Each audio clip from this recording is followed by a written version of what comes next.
नमस्ते प्रणाम का अलबाव करे जलवन।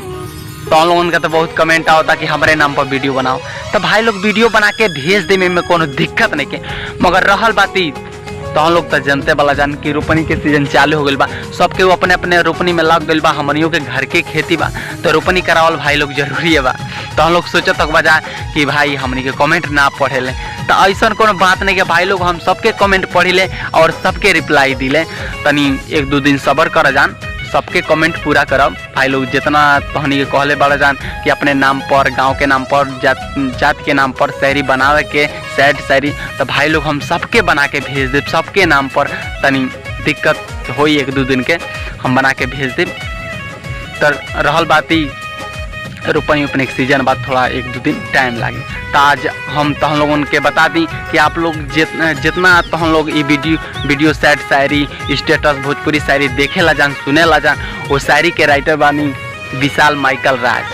तो हम चाहब कि विशाल माइकल राज अपने फैन से कुछ कहो, बात उत करो।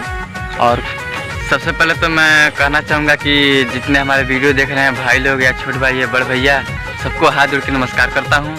जब भी हम लोग दोनों भाई के बीच में थोड़ा सा गलती या शायरी या कुछ भी में क्षमा कर दीजिएगा, क्षमा करिए लोग भाई लोग। और मैं कहता था कि जो मेरा भोजपुरी स्टेटस जो हम लिखते हैं, मान लिया हमारे बड़े भैया सिंगर राज जी, जो आप लोग के बीच में भेजते हैं शायरी, आप लोग सुनते हैं, बहुत सपोर्ट करते हैं, प्यारा सा भी कमेंट करते हैं, बहुत खुशी की बात होती है कि हमारे भाई लोग सपोर्ट। भाई लोग जब कहानी के देखे ला जाना आ कमेंट करे ला जाता, हमनी के दिलवा के पार हो जाला कि तहनी को कुछ सोच के अगर वीडियो अच्छा लागत हुई तबे तो कमेंट कर तो वजह कि भाई हमारे नाम पर शायरी बनाओ, एक गाँव पर बनाओ, यह सोच के न कर तो वजह। तो हम चाहब कि विशाल भाई तनी कोनो दर्द भरा शायरी सुना था अपने फैन के। माना इतना लिखेला कौने गम में लिखल शायरी, कहीं तो के प्यार और बैल है का?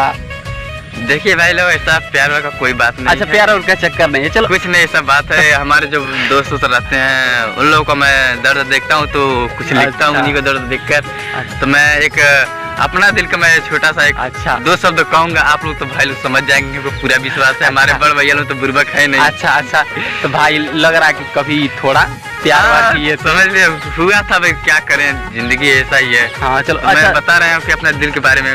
तो बताइए।